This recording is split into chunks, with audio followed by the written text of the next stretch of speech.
A Proclamação da República, ocorrida em 15 de novembro de 1889, marcou uma virada significativa na história do Brasil. Este evento crucial trouxe mudanças políticas e sociais que moldaram a nação como a que conhecemos hoje. Em meados do século XIX, o Brasil ainda era uma monarquia governada pelos imperadores da família real. Insatisfações políticas e econômicas estavam em crescimento, principalmente entre a elite militar e intelectual. Marechal Deodoro da Fonseca emergiu como uma figura central na transição para a República. Em 15 de novembro de 1889, a Proclamação da República aconteceu na Câmara, sendo anunciada pelo vereador José do Patrocínio. Houve celebração nas ruas do Rio de Janeiro, com os envolvidos na proclamação puxando vivas a República e cantando a Marselhesa, canção revolucionária propagada durante a Revolução Francesa, nas ruas da capital. Após isso, um governo provisório foi formado, o Marechal Deodoro da Fonseca foi nomeado como presidente do Brasil, o primeiro de nossa história, e outros envolvidos com o golpe assumiram pastas importantes no governo. A família real foi expulsa no dia 16 de novembro e no dia seguinte seus membros embarcaram com seus bens para a cidade de Lisboa, Portugal. Uma das causas é a questão militar. A insatisfação dos militares estava diretamente relacionada com a profissionalização da corporação. Depois disso, eles começaram a agir melhorias em sua carteira como reconhecimento aos seus serviços prestados no Paraguai. As principais exigências eram melhorias salariais e no sistema de promoção. Outra forte insatisfação teve relação com o envolvimento do Exército Brasileiro com a política. Os militares entendiam-se como tutores do Estado brasileiro e por isso queriam ter o direito de manifestar suas opiniões políticas publicamente. Um caso simbólico aconteceu em 1884, quando o oficial Sena Madureira foi punido por mostrar apoio aos abolicionistas do Ceará. Havia também exigências entre os militares para que o Brasil se convertesse em um país laico. Internamente, as insatisfações militares se reuniram ao redor da ideologia positivista.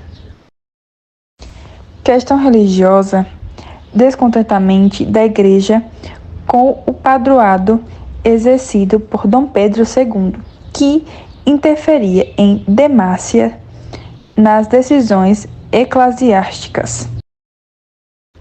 E a questão abolicionista, perda de apoio político dos grandes fazendeiros em virtude da abolição do tráfico negreiro em 1850, com a Lei Eusébio de Queiroz, pela abolição da escravidão em 1888.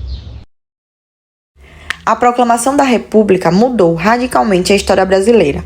Trocaram-se os símbolos nacionais e novos heróis, como Tiradentes, foram estabelecidos. Além da mudança da forma de governo, o Brasil passou a ser uma nação com poder descentralizado, pois foi implantado o federalismo. Mudanças aconteceram no sistema eleitoral, pois o critério censitário foi abandonado, e foi estabelecido o sufrágio universal masculino para homens com mais de 21 anos. O Brasil se tornou um Estado laico e o presidencialismo tornou-se o sistema de governo. A organização da República tomou forma quando foi promulgada uma nova Constituição no ano de 1889. A década de 1890 ficou marcada como um período de disputa entre republicanos e monarquistas e deodoristas e florianistas. O livro Viva o Povo Brasileiro, escrito por João Baldo Ribeiro, é uma obra monumental que explora a formação da identidade e da história do Brasil, desde o período colonial até a metade do século XX.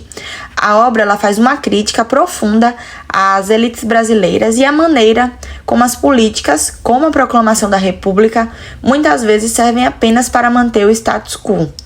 A obra expõe como a República, embora significasse a queda do Império, não trouxe imediatamente as reformas sociais para a maioria da população, especialmente para os negros recém-libertos e os trabalhadores rurais. A república ela é frequentemente associada à desilusão. A promessa de um governo mais democrático e justo não se concretiza para a maioria dos brasileiros. E a narrativa de João Baldo Ribeiro ressalta como as novas elites republicanas, em muitos casos, perpetuam as mesmas práticas opressivas do regime imperial. Além disso, o romance também explora como a identidade brasileira foi sendo formada por diversos grupos, muitas vezes marginalizados, como, por exemplo, indígenas, africanos e mestiços. A proclamação da República ela simbolizou uma tentativa de criar uma nova identidade para o país. Porém, essa identidade continuou a ser moldada pelos mesmos desafios sociais e raciais que o livro expõe. Viva o povo e viva a liberdade! Fogo das ideias, fogo do amor.